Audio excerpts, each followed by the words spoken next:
என்ன எல்லாரும் வெளியே போய் இவ்வளவு நேரம் ஆயிடுச்சு, இன்னும் யாருமே வீட்டுக்கு வரலையே? ஒருவேளை அவங்க வக்கீல் வாதாடுறதுக்கு யாருக்குமே கிடைக்கலையோ? என்ன ஆச்சுன்னு எதுவுமே தெரியல. நம்மளுக்கு எந்த வக்கீலும் கிடைக்கல. நாளைக்கு வேற கோர்ட்ல கேஸ் இருக்கு. என்ன ஆக போகுதுன்னே தெரியல. ஒரே பயமா இருக்கு. எப்ப வருவாங்கன்னு வேற தெரியலையே. என்ன நம்ம மாமா அப்பையில இருந்து வாசலே பாத்துட்டு இருக்காங்க, யார பாக்குறாங்கன்னு தெரியலையே. அக்கா கொஞ்சம் இங்க வாங்களேன். என்னடி கூப்பிட்ட? என்னங்க அப்பையில இருந்து இந்த மொட்டை வெயில நின்றுட்டு இருக்கீங்களா? உள்ள வந்து உட்காருங்க, சூட்டுக்கு ஏதாச்சும் ஆயிட போகுது. அதெல்லாம் ஒன்னும் ஆகாதுடி. நாளைக்கு நம்ம மருமகளுக்கு கேசுடி கோர்ட்ல. ஏதாவது ஜெயில கீழ போய் உட்காந்தா என்ன ஆகுறது? எனக்கு அதான் பயமா இருக்கு. அவளுக்கெல்லாம் தேவைதாங்க, அதெல்லாம் தேவையா? அந்த குழந்தைய அப்பவே கொடுத்துருக்கலாம்ல. உன்கிட்ட போய் சொன்னேன் பாரு, என் தலையிலதான் எங்கேயாச்சும் போய் இடிச்சுக்கணும். இருக்கிற டென்ஷன் பார்த்தாத நீ வேற பேச ஆரம்பிச்சியாக்கோ. உள்ளெல்லாம் வர முடியாது உனக்கு. என்ன போய் உள்ள உட்காந்துக்கோ. எனக்கு நாளைக்கு கேஸ் வச்சுக்கிட்டு நம்ம மருமகளை காப்பாத்தணும்னு யோசிச்சுட்டு இருந்தா நீ இந்த மாதிரி பேசிட்டு இருக்க. ஐயோ, உங்க மருமகளை நீங்களே வச்சுக்கோங்க. அக்கா மாமா கிட்ட எல்லாம் சும்மா பேசிட்டு இருக்கேன், அப்புறம் உங்களுக்கு பிரஷர் ஏறிட்டு பாத்துக்கோங்க. நீ சொன்னது உண்மைதான்டி. நீ வேற ஒன்னும் உள்ள வரமாட்டாரு. அக்கா நம்மளும் இங்கே இருப்போம், கொஞ்சம் காத்தடிக்குது, இங்கே உட்காருவோம்.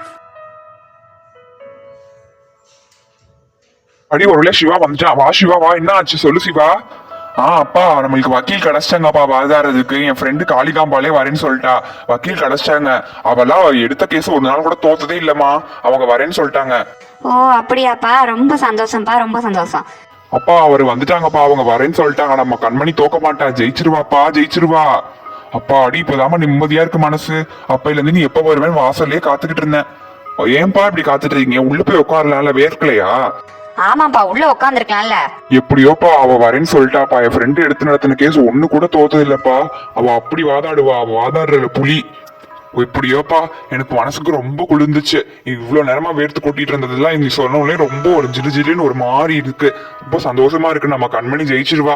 இனி எந்த பிரச்சனையும் இல்ல நம்ம குடும்பத்துக்கு. சரிப்பா வாங்க, எல்லாரும் உள்ள போய் உட்காந்து பேசுவோம். ரொம்ப வேர்க்குது, வாங்க. நீ அக்கா அங்க பாத்தீங்களா, மைதிலி என்னென்னமோ பண்ணிக்கிட்டு இருக்காக்கா. நம்ம பிளான்லயே இல்ல இந்த கோர்ட்ல கேஸ் போடுறதுலாம். அவ ஏங்க அந்த மாதிரி வெட்டி வேலை எல்லாம் பாத்துக்கிட்டு இருக்கா? கொஞ்சம் சம்பளத்தை அவளுக்கு குறைச்சு கொடுங்கக்கா. நீ என்னன்னு கேக்குறது இல்ல இதெல்லாம். நானும் கால் பண்ணேன்டி, நீ காலை தாண்டி எடுத்தா. இன்னைக்கு மதியானம் போல பார்க்குக்கு வந்து பேச சொல்லியிருக்கேன், வரேன்னு சொல்லியிருக்கா. அவ வந்தக்கப்புறம் கேட்கணும், இழுத்து வச்சு நான் கலக்குற மாதிரி. இந்த வெட்டி வேலை அவளை யார் பார்க்க சொன்னது? ஆமாக்கா, அந்த வெட்டி வேலை எல்லாம் யார் அவளை பார்க்க சொன்னது? இதெல்லாம் அவ சொல்லவே இல்ல. ஆமா, நம்ம அவளோட குழந்தைய மட்டும் தூக்கிட்டு போனா போசணும். இவ ஏன் எப்படி எல்லாம் பண்ணிட்டு இருக்காளோ? அதான்க்கா எனக்குமே தெரியல. சைட்ல யார்கிட்டயாச்சும் லஞ்சம் கிஞ்சம் வாங்கிட்டாலான்னு தோணுது நம்ம குடும்பத்துக்கு சரிகாரம் பண்றதுக்கு. ஆமாண்டி, அப்படியா கூட இருக்கலாம். சரி வா, முதல்ல வீட்டுக்குள்ள போவோம். சரி வாங்கக்கா, வீட்டுக்குள்ள போவோம் முதல்ல.